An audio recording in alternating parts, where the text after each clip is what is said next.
Hi, Martin. Thank you for joining me on the podcast. How are you doing? I'm all right. Yep, yep, yep. All good. Good. Apart from Brian Wilson dying. That's knocked me sideways. Yeah, that was a shot yesterday, wasn't it? Yeah. He's He's had a lot of outpouring of love, though, hasn't yeah, I mean he's a huge part of the reason why I wanted to get into production, really, I suppose. he? Really? Why is that? Well, it's because he invented a lot of arrangement techniques that were based on, you know, early multi-track tape recording. And he was really a people misunderstand the nature of production because now everybody works on digital audio workstations and stuff. But that back then, the idea of having a four-track tape machine was like revolutionary, and he really used it to its fullest and used it as much of a tool in the studio as like traditional song arrangement. Yeah, yeah, definitely. Well, And he's a legend. that inspired us because we'd only got like a stereo tape recorder originally, and then we got a four track. So, He will be missed, won't he? oh, absolutely, yeah. Well, with your music career, what was life like growing up for you? What was life like for you growing up in Sheffield? And when did music become a big part of your life? Um, well, firstly,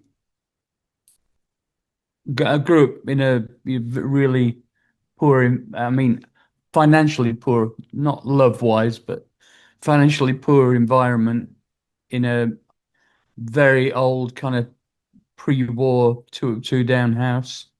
We had hardly any possessions. And but what we did have was I had two older sisters who had a big record collection. So that was my original inspiration. I mean, I was never trained musically. Um, I'm self-taught everything that I've done. And but I learned to love music from my sister's record collections, which were, a lot of pop music, a lot of, 60s pop music and Motown and that kind of thing. And then when I got zooming on a bit, when I got to my first wage packet, all I wanted to do was buy my own records. And so I've always had a love of music, always had a love. So yeah, so then and then when I went to school, it was all the usual thing, choirs and learning recorder and all that stuff. And I could sing a bit in the choir. I had a nice voice and everything. And then the big breakthrough really was when I left school. I got a job as a trainee manager at the Co-op in Sheffield, and I met my friend Paul Bauer, who and we realised that we had very similar musical tastes. It was like just meeting a brother. And he said, "Oh, you must come to um, this thing that I go to called Meat Whistle, which is like a kind of youth club, but for the arts. So it's ostensibly a kind of drama thing, run by two people called Chris and Veronica Wilkinson, two actors, and paid for and kind of supported by the Labour Council." And so he took me down there, and I met lots of kind of like-minded people, all of which loved music and the arts in general. And that was like a kind of experimental messing about space, where we used to form imaginary bands for one day and play for our mates. And it's like if you like it's like a safe play space, like a sandbox for ideas, never thinking in 1,000 years that it ever, or even having an ambition to be in a real band, because all we knew about was like working men's clubs and, kind of those kind of bands, cover version bands. I mean, going to see gigs at the City Hall in Sheffield, it just seemed like it's like now the equivalent would be going, oh yeah, we'll fly to Mars. That would be fine. It's easy. No, it would seem impossible. There were no recording studios in Sheffield. Um, and A&R men never came up to Sheffield. So even if you had a decent band, it was unlikely you were going to get signed. Um, and then slowly over a few years, it started getting a little bit more serious. And then I suppose punk happened, and all of a sudden, it started looking like there were some really terrible bands who were putting records out. And we thought, well, maybe, just maybe, we can get, a single out. And that's what happened. So we put that out on, we put Being Boiled out when we formed the Human League. And that got picked up and played on John Peel's show, which was kind of taste-making radio program at the time. And it sold like 5,000 copies by word of mouth with no promotion, really. And that's when the big record companies started sniffing around. What was it like starting Human League right at the start with Ian Marsh? It was great. Yeah, it was. We'd had a kind of dry run with a band called The Future, which actually had not Phil singing, but Addy Newton, who went on to form Clock DVA, singing. But we had no idea what we were doing. We weren't writing anything like traditional songs. It was more like kind of weird avant-garde electronic soundtracks with a few fucking words spoken over the top. And because you've got to bear in mind, we we thought it was normal. We were listening to bands like, all the kind of krautrock bands like Faust and Neu and Amon and Can, all that stuff, which were pretty out there, you know. But we also loved pop music. We also loved kind of glam and Bowie, of course, and kind of proto punk like Blondie at the time, I suppose, and bands like Suicide and the kind of more American avant-garde bands. So we just thought, well, we'll have a go, and we can't. There's no way we can be weirder than a lot of these bands, you know. And when we actually took it down, we managed to get some appointments with record companies in London. Never been to London, let alone gone to a record company.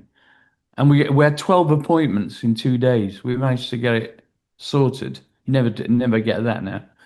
Um, and most of them just said, "This is rubbish. You know, don't stop wasting my time. Come back when you've written some songs."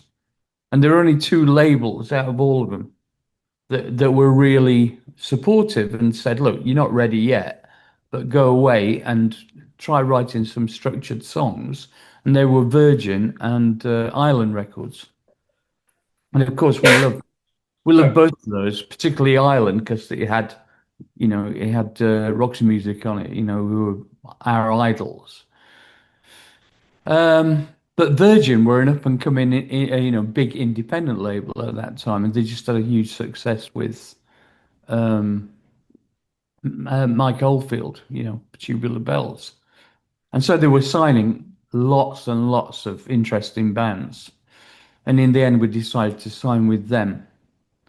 And but the main thing was, as soon as we got signed, was not to just kind of blow all the money on girls and fast cars, and whatever.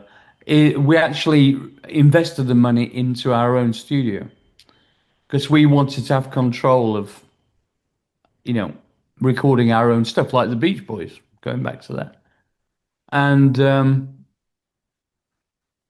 that was the best decision we ever made because the studio then became like another, you know, that is our tool. Now everybody does that. You can record records on a laptop, but back then this was really a big deal, you know.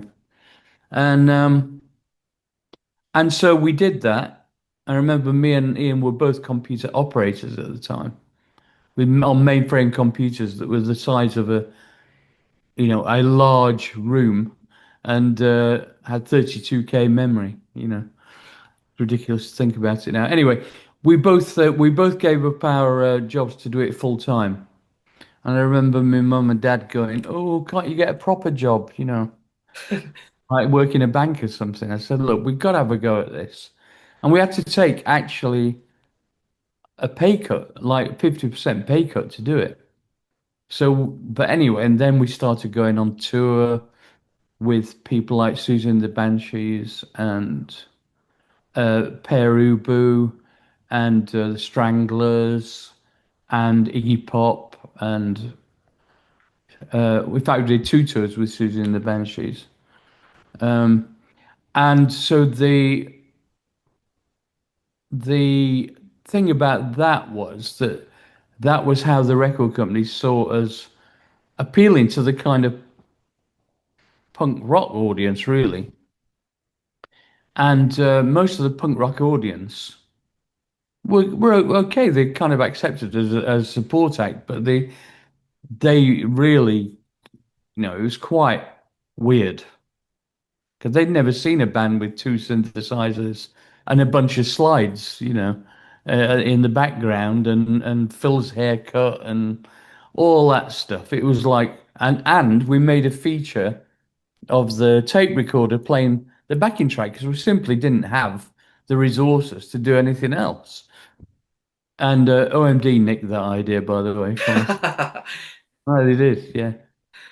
He won't admit it, but it's true because we went to we played Eric's in Liverpool, and they saw us our first gig there, and yeah, definitely. Anyway, and we're mates now. It's fine, but yeah. So that's and then that was all going quite nicely, but it wasn't the instant hit that I think Virgin hoped it was going to be. We weren't having any hit singles or anything, but we were very credible in the music papers. Everybody seemed to like us. We were getting invites to do stuff in Europe, and Belgium was a big place for electronic music at that time. We were playing gigs out there, and so on and so forth. And but yeah, it was going a bit slow for them. So they basically ended up destabilizing the band, hiving Phil off and putting a new band behind him, and split the band up basically because they weren't making enough money. So they got basically two bands for the price of one. So they got Heaven 17 and the Human League. Yeah, that's how it worked out. You were good mates with Phil, like he joined your school and you became really good friends. Was Yeah, it tough then later on where he kind of turned his back on you for his own career? it was really, really horrible, actually. I mean, we were inseparable for about 4 years. I mean, he was literally, yeah. I mean, he joined my school in Sheffield, my secondary school, grammar school in Sheffield in the fourth form, whatever year that is now. I can never figure this out. Nine, I don't know, fuck. Anyway, in the fourth form, and for the next 3 or 4 years, we were like absolutely. I brought him into the band. We were literally spent a lot of time together. I mean, um, and then actually when I started spending a bit more time down at Meat Whistle, we'd spend less time together. But then we formed the Human League, and we were brothers in arms, and very, very close. But as like creative people do, there are going to be when you're growing, there are going to be the occasional disagreements, and you always resolve it. And so when the day arrived, and I just turned up at the rehearsal studio, and they said, "We're throwing you out of the band, Martin." I said, "No, you're not. It's my band. You better think of a different way of doing this." So in the end, Ian came with me, and we let them have the we let them have the name. the rights to the name in return for 1% each on the next album, which thank God was there, which sold nearly 10 million copies. So, um, Do you know if Ian hadn't joined with you, what would you have done? I would have still formed a new band called Yeah. Hymns Theme. And Glenn, as it turned out, had just moved back up to Sheffield. And all those pretend bands we were talking about that we had at Meat Whistle, he was always the lead singer. So if Glenn he'd moved to London at the time we formed the Human League, and or else he would have been the person who would have been the original lead singer of the Human League. Um, anyway, so as timings had it, he just moved back to Sheffield, and I said, do you want to start a new band with me? I've had an idea. I want to call it Hem 17 from Clockwork Orange, that was in the charts on the wall in Clockwork Orange. I really like that name, and he said, yeah, absolutely, yeah, because we'd been in kind of pretend bands before. Yeah. So it would have been me and Glenn. In fact, as it is now, really, the scene's not involved anymore. Mm. It would have been me and Glenn. And to be honest, it was in terms. Ian was a crucial part of it back then. He did. He was a great at programming the Rolling System 100 and everything, and quite an eccentric and innovative character. Came up with great ideas for songs and lyrics, etc. But as time went on, he's kind of receded into the background. He was an original member of British Electric Foundation, which is what we also formed at the same time as M17. And then he kind of resigned from that after the first BEF album. I never understood it, to be honest. And as it turned out, that was immediately before I got asked to do Private Dancer with Tina Turner. So he basically he turned his back on a lot of good work, really. Before we get on to that in Heaven 17, with the Human League, you mentioned playing live and nobody had seen it before. David Bowie said like it was the future of pop. Mm. Did you know you were doing something different and that was going to carry on at that point? Oh yeah. Oh, we knew we were obsessed with. It was like a manifesto. We were obsessed that you know everything had to be electronic. Everything was created from scratch. There were no presets in those days. You couldn't just switch a synthesizer on, press a button, and it's like, you know, Funky Frog or something. It's like you had to design everything. So we were like sculpting using electronics, really, sculpting sounds. And we thought that even though we had no conventional musical training, we thought that because we loved pop and rock music so much, in fact, all kinds of music, disco, avant-garde, you name it, even classical music, we loved it all. And we thought, well, if we translate this into a kind of electronic format, something interesting will come from it. You know, obviously, we weren't arrogant enough to think, oh, we are the greatest band on earth and we're doing something nobody's ever done before. But we were fans of people like Giorgio Moroder and Wendy Carlos, and we could see, for instance, with Wendy Carlos, what she did with Switched on Bach, where she took Bach's music and translated it completely into electronics, was what basically we saw ourselves as doing with pop rock. I mean, we saw it with the original Human League, we saw ourselves really as kind of electro punks, I suppose, at that time. Yeah. How do you look back at the first two Human League albums you were on? Oh, I'm very proud of them. I think, um, obviously, the period pieces now, but I think they were quite innovative at the time. I'm particularly fond of Travelogue because that was the first one that we did, I'd say 80% of it in our own studio. Yeah. On, and just mixed it in a big studio. So that we thought that the reproduction was a bit too polished a version of our live stuff. Our live performances were pretty punky actually, and loud and kind of a bit distorted and kind of edgy. And then we didn't know what we were doing.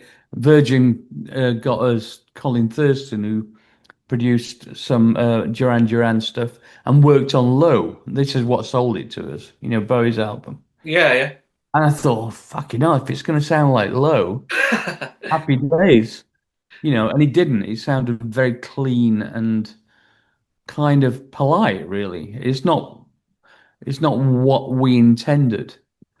Whereas when we got to Travelog, we said to the record company, said, look, just trust us a bit. We know how we want it to sound, and we don't want to polish it up too much. We want to keep it a bit raw sounding. And so Travelog, it was a lot closer to what we intended and what sounded a bit more like our live shows. Yeah. You mentioned Being Boiled.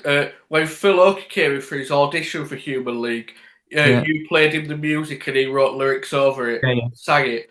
Is that how the songs would come about later on and with Heaven 17, with Glenn? Oh no, no, no, no. We wrote everything together. We had a very nobody was writing on their own at that point. We insisted because of the disturbing political implications of Phil going off on his own. Um, uh, we insisted on a kind of egalitarian approach. So we all had to, we literally all sat in a room and just freestyled over a whole bunch of notes that we've made and collected and stuff, and we just write the lyrics on the fly together. So every Heaven 17 song that we wrote was like that. You were a big part of the electronic sound at the start and what became like the electronic movement and stuff. But as an electronic band to start with, did you ever feel that you were looked down on?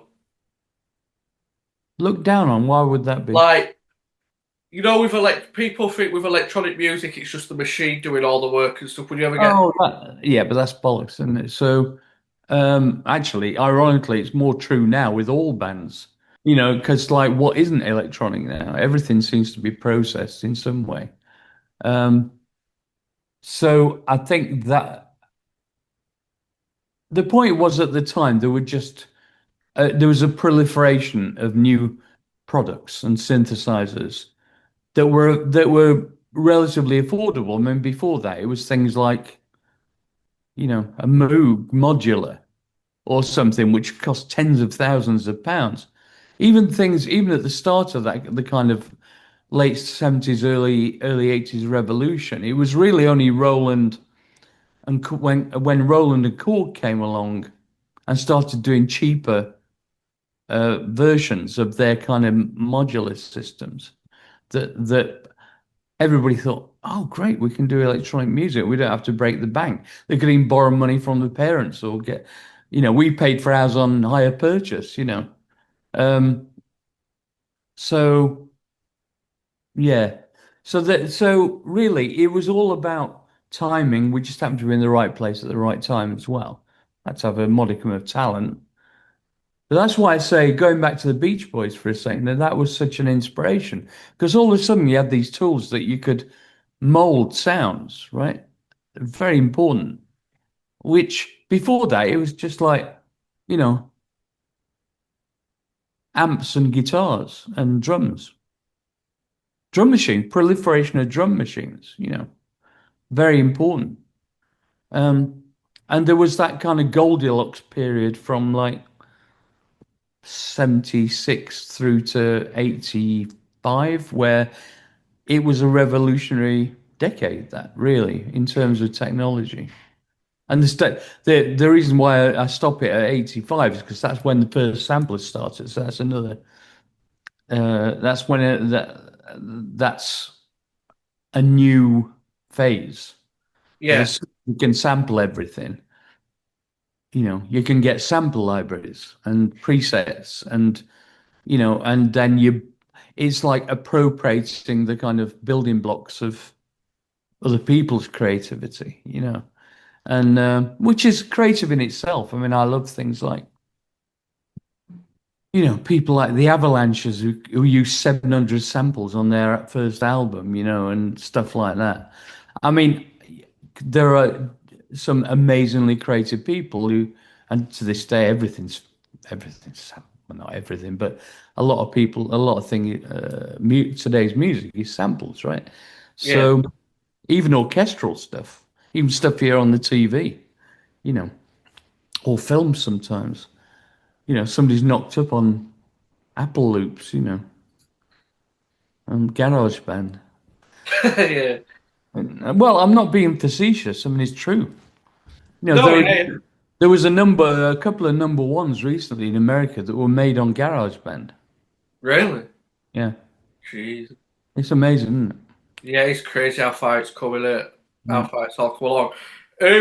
You say in your book that with you enjoyed the thrill of sounds that evokes like spaceships, aliens, Yeah, and yeah, yeah. other worlds. This is a bit off topic, but do you believe in aliens and UFOs and the supernatural?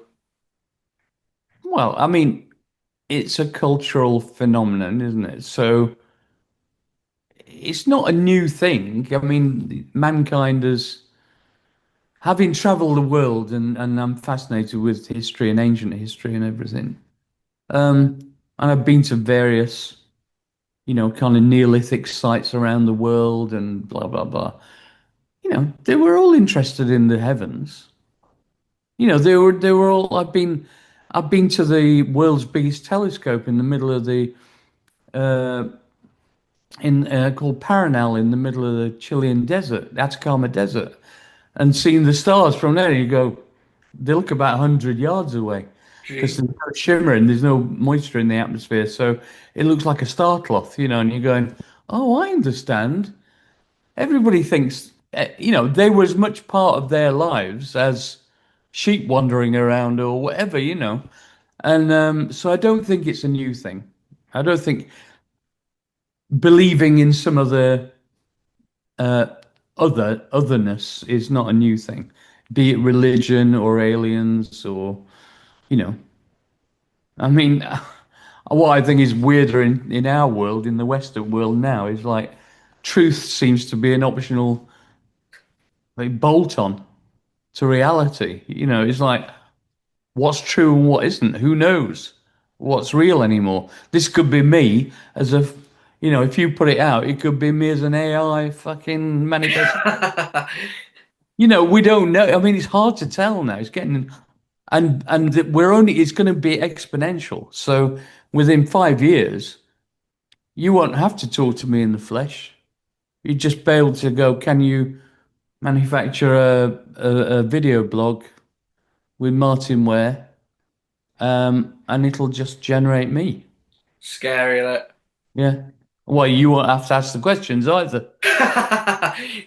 What do you think about AI music and the future of Oh, music? it's a very, very big question, isn't it? I mean, I started off by going, look, this is just going to destroy creativity. Um, and I've been taught around a little bit by various people who are experts and professors in the field, and I can see how it can be used as a tool for creativity. Unfortunately, I believe, judging by what's happened in the past with new technologies, what it's going to be used for is for rich people to get richer and poor people to get poorer. Yeah, And I don't just mean in money terms, I mean in terms of uh, acquiring knowledge and using it for the wrong reasons.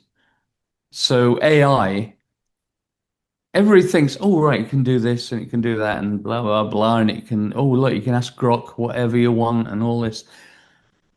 what it really is the most massive data acquisition tool, so that they can monetize us as individuals. That's what it's for. That's the Yeah, real purpose. I mean, the creativity bit and the solving problems bit. For instance, if AI, let's look at a positive potential outcome. If AI found a cure for cancer, do you or I or anybody else think that wouldn't be turned into a money-making exercise? Because it will. It will. It'll only be. It's a bit like becoming immortal, isn't it? Will be for rich people. It won't be for people like you and me. yeah, So my worry is that the whole world is ruled by capitalism, which is destroying not only the planet but destroying people's lives. And it's not a political ideology. I'm just interested in the human race pulling together and actually starting to fucking wake up. I think it's very important for my children and their children that AI is just a kind of entertainment at the moment, is like an entertainment kind of sidebar, and people are going, "Oh, isn't it cute? Look, I can ask it to draw a teddy bear with an astronaut's helmet on in 10 seconds." So what? Who cares? You know, there are bigger issues, and in reality, new technology should be used to throughout history should be used for the benefit of people. For instance, it's ridiculous that we still have a five-day working week minimum for full-time employment. It's ridiculous. If we should now be doing it, should be 4 days or even three. People should be having time to spend money, which creates, convection in the economic circulation, makes everybody richer. Why nail them down to a desk? What COVID proved was that you can do a lot of your work from home in a lot of situations, yeah, office situations. I mean, it's ridiculous that so what I'm thinking now is as we become more uh, as work becomes more automated and more efficient, those efficiencies should be used not just to put money into billionaires' pockets, but to create a more agreeable environment for human beings on Earth, and to stimulate the economy. I mean, anyway, it's a long-winded answer, but AI is a big thing, isn't it? yeah, yeah. Like you say, it's a big part of life now. It could be very powerful in the future, could it? Well, there's no doubt it will be. But the problem is, will it be used for good or bad? Yeah. Oh, we think we know the answer already, really, don't I we? think we know what the answer is. There'll be some instances of good and a whole lot more instances of bad, I'm afraid. So we mentioned you left the Human League side, Heaven 17. A year later, Human League brought out Dare, uh, and you brought out Penthouse and Pavement. Were the songs on either album worked at like the origins there when you were still in Human League? Yes, the second side of Penthouse Pavement, the backing tracks were all written as when we were in the Human League. Really? So we took those away and just wrote top lines over them with Glenn. Um, but the real new direction was the first side with real bass and real guitar and the Lindrum. That was the new direction for us. But we didn't want to abandon we weren't going to do, it has to be all synthesized anymore because we could see it had got to be a bit of a straitjacket for us, you know. So I didn't want it to just be a kind of token branding thing anymore. It was like, look, do we believe in ourselves as songwriters? If so, we should use all the tools at our disposal. And that's what we did with Heaven 17. It was like taking the shackles off, really. Yeah, yeah. What was it like recording the album? Penthouse Pavement was great, really exciting because we were in a race to finish the album before the new Human League got their album out. You know, there was a bit of a revenge mission on. Uh, and we thought we're going to make it really funky and we're going to make it really futuristic and yeah, very happy with it. And of course, Dare came out and was a great album. You know, I mean, Martyn Ware was a great producer, and it sounded great, and they wrote some great songs, and nobody was more surprised than us. I think because you know, I thought they were. I didn't know Phil had it in him, but interestingly, they'd already put a band around him for the new version of the Human League with Joe Callis, who is a fantastic traditional songwriter, and he was the real power behind the throne, who never really got the credit he deserved for a lot of those songs on Dare. You know, after Human League, did you ever speak to Phil again, or was that just all left in the past? So I didn't speak to him for 20 years. Really? Yeah.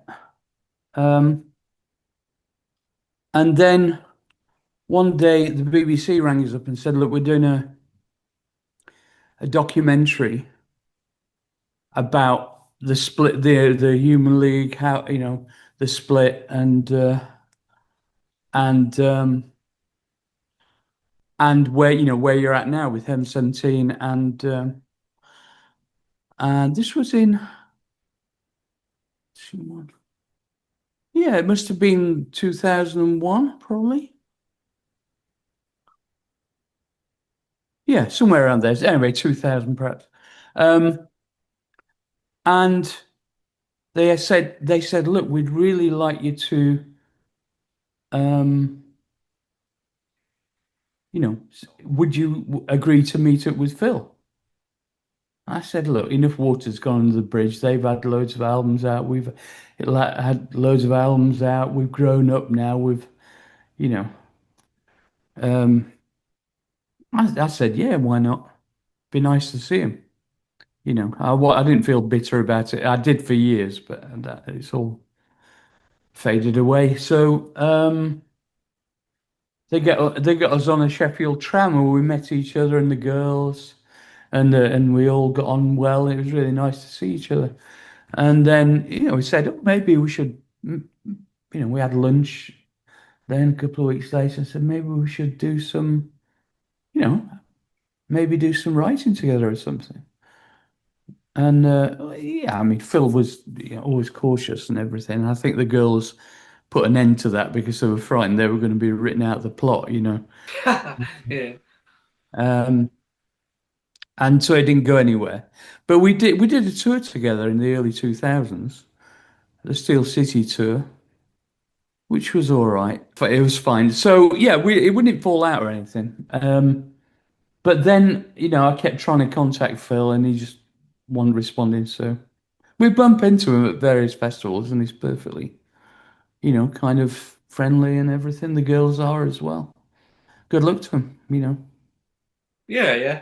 Well, with Luxury Gap, you wanted to release Temptation as the first single. Did you always know that was going to be a big hit? Yeah. Really? Well, obvious. It's obvious, isn't it? It just it sounds epic, you know. And also, me and Glenn and Ian at that time were proper, you know, aficionados of the nightclub scene. I mean, we spent a lot of time going out and socializing in that environment. We knew what worked in a nightclub environment, which was a major reason for popularity of songs at that point. Because remember, um, it was at the peak of kind of 12-inch singles as well. And so 12-inch singles were designed for nightclubs. And so whenever we did a mix, we had a friend of ours called Disco John, uh, who was the DJ at Penny's nightclub in Sheffield. And he used to let us play some acetates and see how the responded to it on the dance floor. We did that with Let Me Go. People loved it, and Temptation just sounded epic on a big system. In a nightclub, it was like, oh, people were going Garrity. So we knew it was, we knew it stood a very, very good chance of doing well. Yeah, At first they didn't want to put Temptation out, and we couldn't understand why. They sent it off to be remixed by a guy called David Kirschenbaum, who was their favorite producer at the time, who'd just done Joe Jackson and stuff like that. And he came back from LA, and it was an absolute dog's dinner. It was rubbish. really. The mix. I just said well, we all said to Simon Draper as head of A&R, I said, look, you just got to put it out. Trust us. We know what we're doing. This is a hit. And next thing you know, he narrowly missed being number one for 2 weeks running. Um, Beaten by Candy Girl, by not New Order, New Edition, and then the following week by True, Yeah. Spandau Ballet. Penthouse and Pavement, it's a great album, but it doesn't have any hits on it as such. Yeah. So, obviously having success, but then when you have a big hit like Temptation, does your life change overnight sort of thing? Um, Not overnight. No, I mean the thing is, people take you seriously, don't they? Not only the record company, they're going, "Oh Jesus, we better start barreling this oil up as quickly as we can, and get them to bring more product out and all that." But more to the point, it's like your friends and family and aficionados of the music scene and people who used to read Melody Maker and Sounds and smash hits and everything. All of a sudden, you're in the Premier League, essentially, and you're rocking it. So consequently, and most importantly, when the people don't, I don't think people really understand um, how the record labels worked at that time. But basically, they used to obviously supply physical products to shops around the country, and a certain number of those shops were chart shops, i.e., they would count towards the charts in terms of because it's not all the shops; it was just a panel, from around the country. And of course, the big record companies knew which shops they were, so they'd find different techniques, including bribery and giving them free stock and all sorts. But more to the point, Radio One and Top of the Pops, if you'd had a big hit like Temptation, provided your next song isn't a dog, you're gonna get playlisted on Radio One and you're gonna get on Top of the Pops. And so on and so forth. So that's the way it worked. Once you've broken through that glass ceiling, you know, unless you mess up Yeah. uh, in any, with a terrible song or something, which we were never going to do, then it should go on for a good period of time. Or unless you get banned off Top of the Pops. Yes, so you know that story, right? That wasn't our fault. That was literally Glenn in intense pain on morphine, having to go to hospital, and Michael Hurl saying you'll never work on Top of the Pops again to our manager, and he was right. Crazy, like that. The power, the power that these people have. But they obviously he thought, oh, he's on drugs or something, or whatever. And he literally was, you know, just bad luck. It's one of those things. Yeah, yeah. Well, another song that year that we'll be hearing in a few months is "Do They Know It's Christmas Time?" Uh, Yeah. which you and Glenn appeared on. What was that day like? We lived, myself and Glenn both lived in Notting Hill on Westbourne Grove at that point, which is literally 5 minutes walk from Psalm West, where the recording studio where it was made. So we're in the pub on a Saturday evening, me and Glenn. We lived, 100 yards from each other, and Midge, as a friend, Midge is a friend of ours, right? So from back in the day, and back in the day, I mean, we only met him like 3 years earlier, but you know what I meant. It meant we knew him, and he rang up Glenn and said, "We're doing this charity record, in Psalm West tomorrow morning." This was at 7 in the evening on the Saturday night.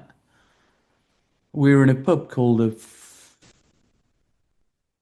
Frog and Parrot. That's right, just off West Bungalow. Anyway, um, and we were already a few pints in, and Glenn turned around and he said, "Do you, Midge wants us to come in and record some vocals on something called a charity record." So I mean, everybody knows, I mean, charity record is part of everyday life now, but back then it was like, what? And he said, yeah, he said it's going to be on. He said that they're pressing it over the weekend, and it's going out to the shops on Monday. It's never been done before, right? Ever.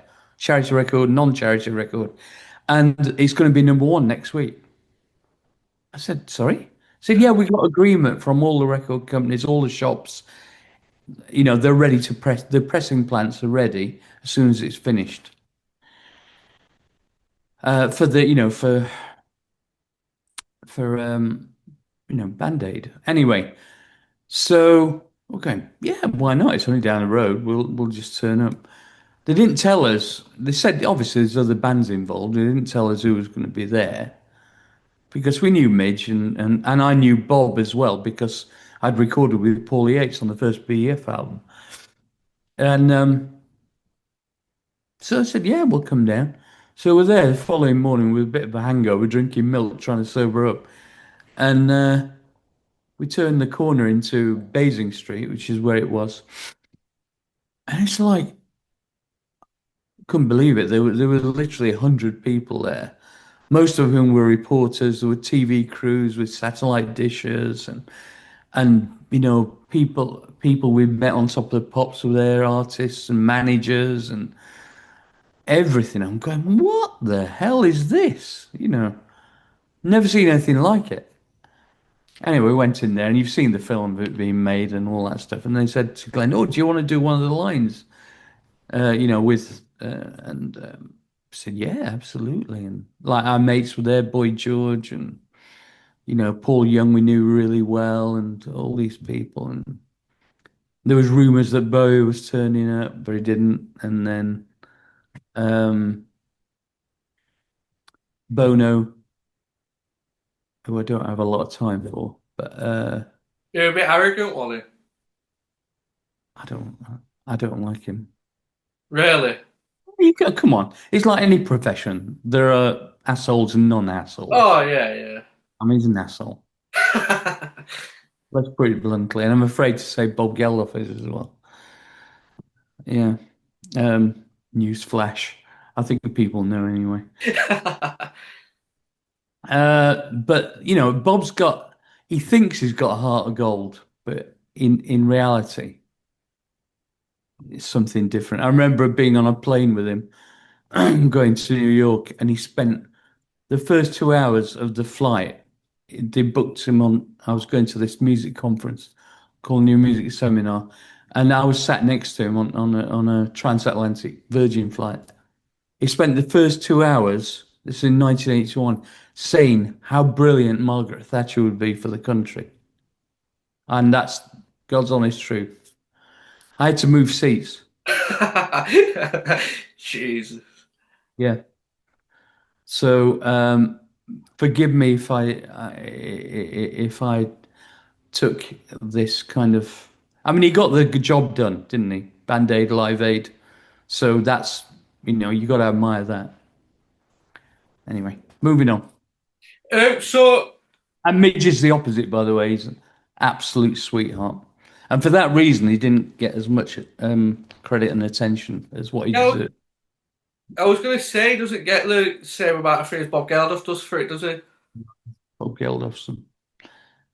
Anyway, moving on. I was gonna say, I also heard. I think I watched a Live Aid thing, and Princess Diana was obviously in the crowd, wasn't she? And he Ultravox were meant to go on, and Bob Geldof moved it back so Boomtown Rats went on before him. So that's what I heard. I don't know how true it is. Like, I know nothing. They invited us to go to be on Live Aid, but we didn't. We were a studio band at that point. We didn't perform live, so we said, look, either we're going to get a band together and rehearse, and we thought we don't want to start that process because it would it's a lot of effort, and B, you know, it'll probably lead to the record company going, "Oh, we want you to tour the world and get into that cycle," and we didn't want to do it. So we didn't do it in the end. But I remember Midge actually said to me, um, "Would you consider helping me out with the musical director duties? Because it's his job to organize everybody, make sure." They had got the right stuff for the slots and any collaborations with other people coming on, and it was a lot of work, and again, that's stuff he doesn't really get credit for. And I said, no, you're all right. I was just a young lad. I mean, what did I know about, you know, I'm a producer, fair enough, but I didn't want that responsibility at that point. like 80s, the decade 80s pop music is like a massive decade for it. What was the scene like? Was it competitive, or did you all get along? I know you mentioned like your mates with Paul Young and Boy George and that. Um, there's natural competitiveness, but it's quite immature to be competitive in that situation because it's like success for an individual doesn't make you less successful. It's more of an ego thing. It's like if that entire swathe of artists becomes unifies and supports each other, it's like what's happened with like 80s festivals and stuff now. Everybody's mates, right? If somebody releases a record or is successful, I don't know, gets something in a film or whatever on TV, or they have a revival, we're always thrilled for them because it means the brand 80s is getting it is supporting that notion that you can make money out of it. So it's better for everyone. And so anyway, we're all more grown up now. We all support each other. But back then there were some bands who were, shall we say, less friendly in Yeah. a kind of top of the pops environment, or maybe not less friendly, more just kept themselves to themselves. I think we were always kind of outgoing and kind of chatty. Do you think that's more of a northern thing than a southern thing as well? Uh, yeah. I mean, I don't know if it's that simple. Um, I don't know. We believe in kind of. I think it's coming from the Socialist Republic of South Yorkshire. We believe in this in community as being really important. And I think that's a community. Whereas there are some, particularly bands, actually, for some reason, there were some bands that thought they were the bee's knees, and that I have to say Duran Duran springs to mind. But they've changed. Everybody's changed since then. It's fine, I think. Yeah, it's all like youthful stuff and that, Yeah, innit? yeah, it's useful competitiveness, and I completely understand that. And I mean, we do so many 80s festivals now that are I can't think of any people we don't really, we make an effort to get on with everyone. Yeah, yeah. There aren't many. I'd have to say Boomtown Rats aren't top of the list of, you know, they tend to like, oh, they're the big cheese. Fuck me. Yeah. They had a few hits and everything, but really, they talk about making the best out of limited repertoire. Anyway, just my view. Well, what was it like working with Tina Turner and kind of reviving her career? Well, she is the opposite of anything to do with big-headedness or arrogance. I mean, she was so humble. And, people who are actually in that kind of stellar category, I mean, right at the top. For me, she didn't have a record label when I started working with her, by the way. Can you Crazy, believe isn't it? it? Yeah. The word in the street is that her career was over, and she was like just a tribute act almost. And it's like, no, no, no, no. She's a talent for the ages. Anyway, so we did that stuff with her, and fortunately, our faith in her meant that Roger Davis came back to me to say, would you consider working with her on Private Dancer? And so it was very strange because she was already 40, some early 40s then, which to us at that time was like ancient, ironic. Um, and then so I was kind of nervous. It was like a bit like, I don't know. It's like it just didn't seem real when you were talking to her because it's like growing up with River Deep Mountain High. It's like one of my top three singles of all time. Brilliant song, yeah, yeah. I mean, a brilliant production, everything about it. And things like Nutbush City Limits and things like that. And yeah, so she was just sweet and beautiful and obviously damaged by the whole thing with Ike. Um, in fact, when I went to see her, when she was staying in London, she was staying in this lovely kind of manor house type thing in Holland Park with a walled garden, security and everything. And I was in the middle of talking to her about doing Let's Stay Together, actually.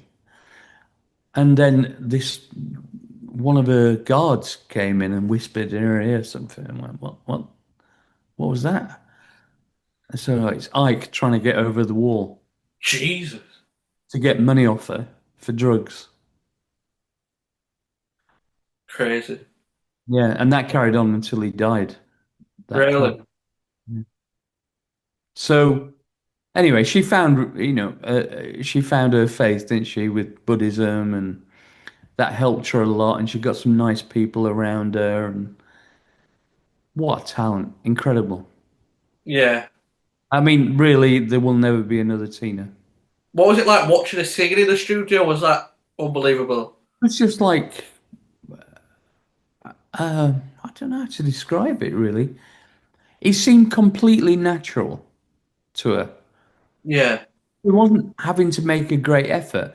It was a bit like watching a great actor or something, or actress, who just knows their craft inside out and it's like watching, I don't know, Robert De Niro doing a part, or it had that kind of incredible, it just seemed right, everything she did was right.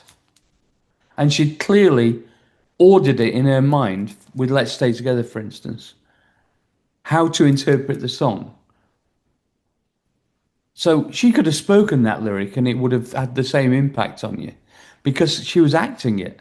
Yeah, yeah. Really believed she was singing lyrics that meant something to her and was directly communicating with you as the listener on the other side of the hi-fi system or the radio.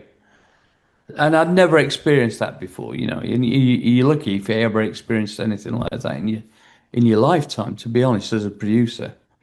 And So yeah, we did that, and it was like first take, everything. No drop-ins, no nothing. No. Do you regret not writing any songs for her? Yeah, I do actually, yeah. But we were in the middle of.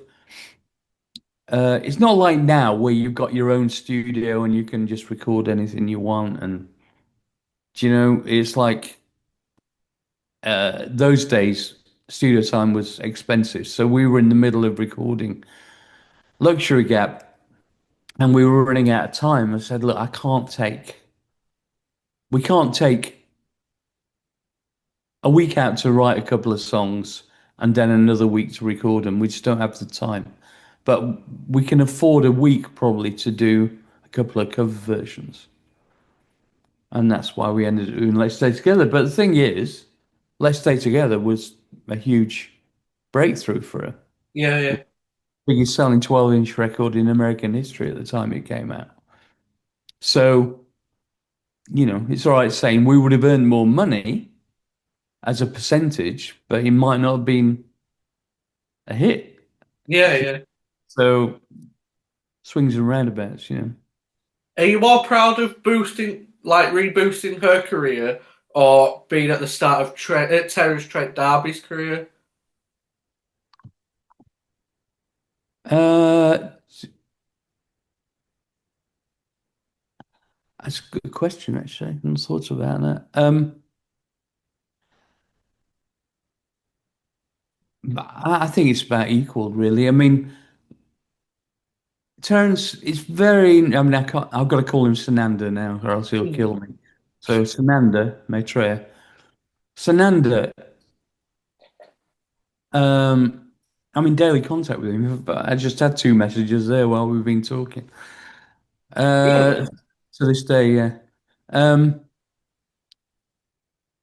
he'd been with a management company for a couple of years in Germany called Park Music, and they've been doing demos, and they weren't. It was obviously he's got an immense talent, but for whatever reason, it hadn't kind of clicked, and they'd not got a good record label deal. So anyway, this young guy called Lincoln Elias, who was the protege of Muff Winwood, who used to be in the Spencer Davis group, who's the bass player, but he was like head of A&R at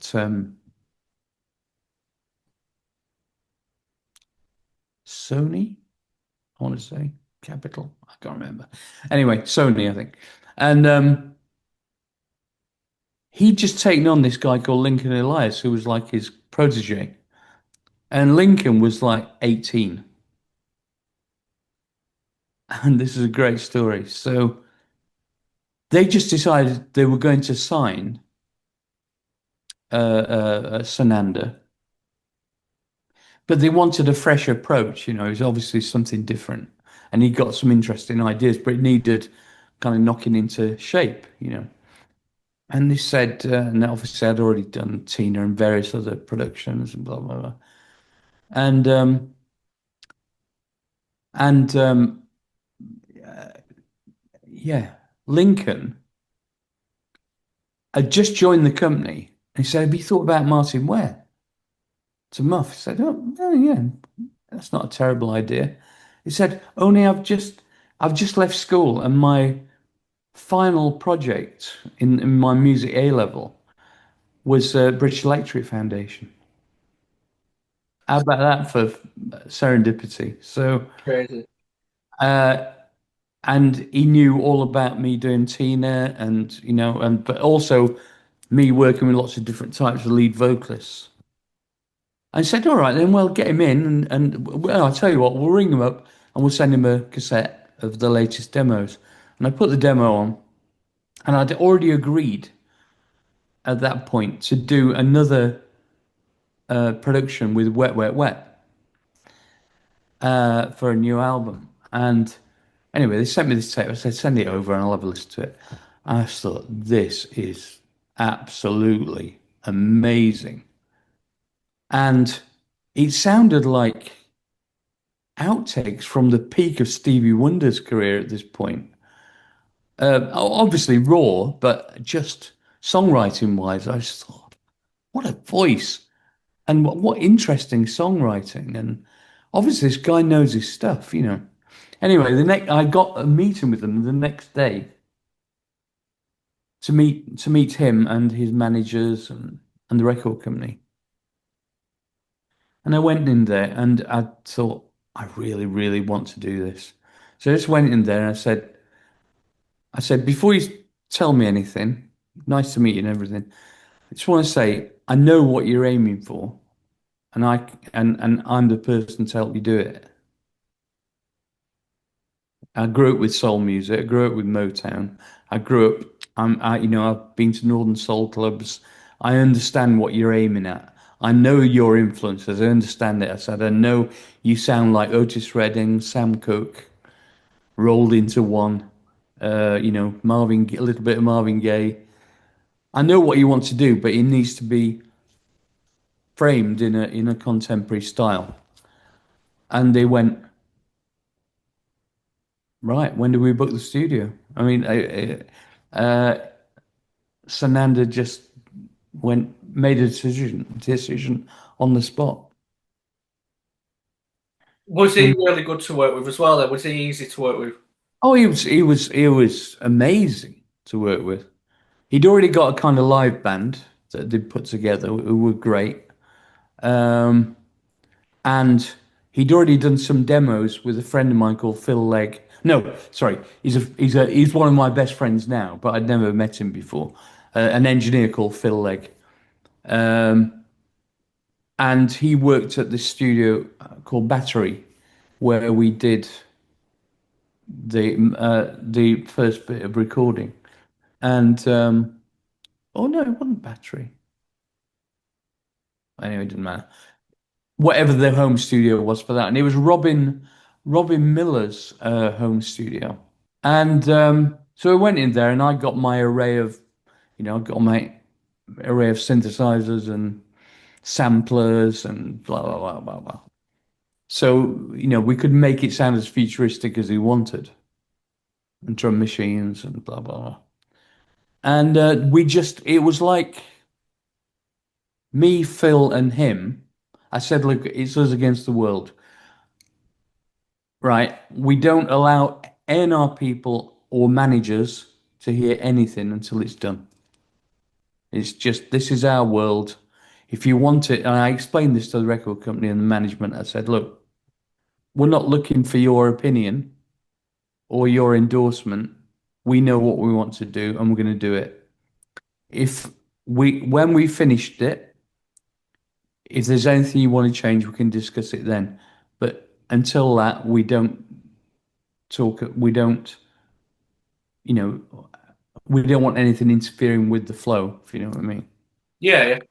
And that's what they agreed to do, and that's how you ended up with such an interesting and excellent album as Hardline According to. And I still think that album in particular still sounds fresh today to me. Yeah, Yeah, definitely. yeah. You know, when you're doing this recording and stuff, and then Heaven 17 split, does it did it hurt when they split, but you've got something else to put your focus on, or what was Well, that we, like? we didn't split. We got booted off the label. We just got a letter, believe it or not, one day through the post, going, we're not picking up the option for the next album. Of course, it was devastating because you kind of assume everything's going to go on forever. Um, so, but I had got this second string to my bow, the BEF stuff, Mm. which had transmogrified into this kind of stream of productions. So I thought, well, maybe that's just the way, that's fate. That's the way it's meant to be. Glenn went off and did another his own project called Ugly, which got picked up but wasn't successful. And I was getting more and more, production work really. And at that point, I could have, and I was being headhunted to move to America to work with. I was offered a Rod Stewart album, which I turned down because I said, he's a fucking Tory. I'm not doing that. And and a Bette Midler album because and I turned that down because I thought, well, she's finished, isn't she? And then, of course, like in the next decade, she went on to get about 5 Grammys. So what do I know?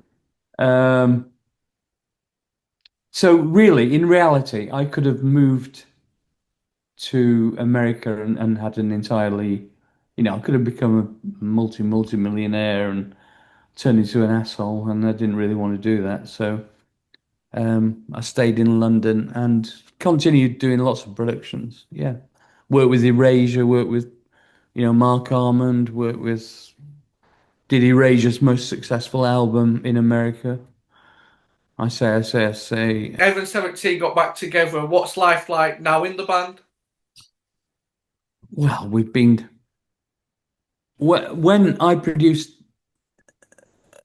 the Erasure album, I became really, really close friends with Vince, and then he was every at that point they were doing in the mid 90s they were touring every 2 years and doing major arenas and international and stuff. And one day I was in the studio with Vince, and he said, "Would you if I offered you a support slot on our arena tour, would M17 do it?" I said, I'd always thought, there was like one card we had left to play in this poker game, which was we never performed live, and I said, fuck it, why not? Let's have a go. Next thing you know, we're in front of 17,000 people at the NEC. And and that was 96, was it? Something, or five? Probably 95. That's 30 years ago. So we've been doing, we've been performing live for longer than most people's careers, even though we had to wait 17 years to do it. What you've got a tour coming up in November, haven't you? Yeah, yeah. You're looking forward to the tour. Can't fucking stand being on stage with Glenn. It's terrible. No, no, of course it. No, we are because it's going to be filmed as a documentary as well. Oh yeah, I saw that. Yeah, yeah. Yeah, but it's really going to be just as much about these ludicrous fans that we have, the die-hard fans that we've got, and a lot of people are very loyal to us. And one guy called Sumo has been to 250 gigs. Jesus. Yeah, and there's lots that have been to, I mean, lots that have been to over 100. I mean, I've never been to see any individual band more than 7 or 8 times in my life, I think. It must be good that though, knowing you still got the fans from all those years ago and stuff. Oh, they're immensely loyal, and we genuinely do care, not just about them, but about all. Our live performances are very. I think we make an effort to engage the audience. Yeah, yeah. In a kind of like we're all in this together kind of thing. Going back to the kind of community thing that we're talking about. I enjoyed the volume one of your book. Have you started volume two? No, that was just a lockdown project. I You're not mean, doing another, no. well, whenever I've got time. I mean, it takes months and months. I'm not a natural writer, No, no. even though I have to say I'm very proud of the fact that that is completely in my own voice. There's no ghostwriting or sub-editing going on. That was every word in that book I wrote. So I don't think I'm bad. It just takes a long time, and also volume two. I'm not really sure there's an appetite for it because it's the second act of M17's career, which is interesting. So you get lots of touring stories and stuff like that. But it's also about the 3D sound company that I've got and installations around the world and with Illustrious and Vince and everything. So yeah, I think it would be interesting for people who are dedicated to it, but I'm not sure it's for the general public. They'd find it that interesting. I'm As sure it would be as interesting. much as the first book, which is more like growing up in Sheffield and the big stellar success and those things. I think that is the main attraction. Like when you go from like say Sheffield to then making it big, Yeah, that is what people like to read in it. yeah, But it's like a rags to riches thing, isn't it? yeah, yeah, yeah. So just to finish off, is there any links you'd like me to leave about? I know you've got your own podcast and social media and stuff. Well, here's the thing. I'm just about to finish the Electronically Yours podcast on episode 250 in the next few weeks, but I'm starting a new one called Sound Power, which is about the history of sound and the future of sound and a broader remit than just like talking to famous people. It's more about how sound has been how sound is underappreciated now, how it's important it's been in the past, and how we've forgotten a lot of stuff, and how important it's going to be in the future. So that's starting soon. Um, but the current podcast is going to be preserved for all time in the British Library, in the National Sound Archives. I was notified a couple of months ago as a research tool, Really? which yeah, it's fantastic, isn't it? Yeah, So yeah. that's mission accomplished for me. No, yeah, Yeah. that's brilliant. I'll leave a link to Heaven 17's website as well. Yeah, do that and do a link to maybe tickets for the tour and stuff. Yeah, yeah, definitely. Right. But yeah, thank you for your time, Martin. It was great to speak to you. Oh, you too, man. Thank you. I enjoyed it. Yeah, thank you. Even as a All right. Leeds fan and a Chef Wednesday fan, we got along well, didn't we? Oh, you said that at the end, I noticed.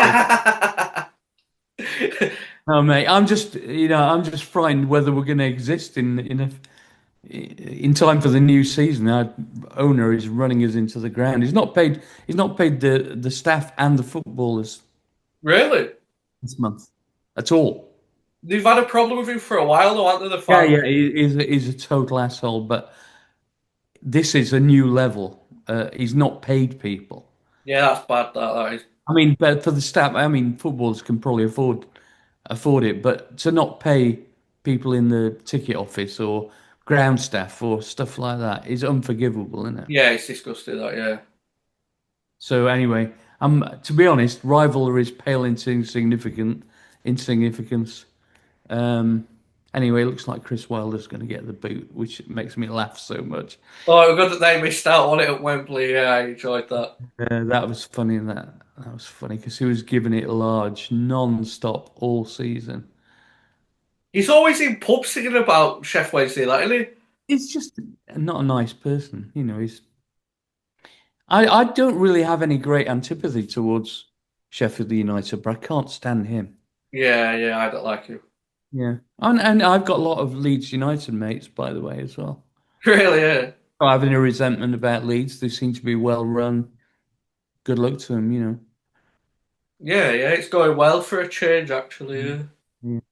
All right, mate. All right, then, nice one. Yeah, thank you.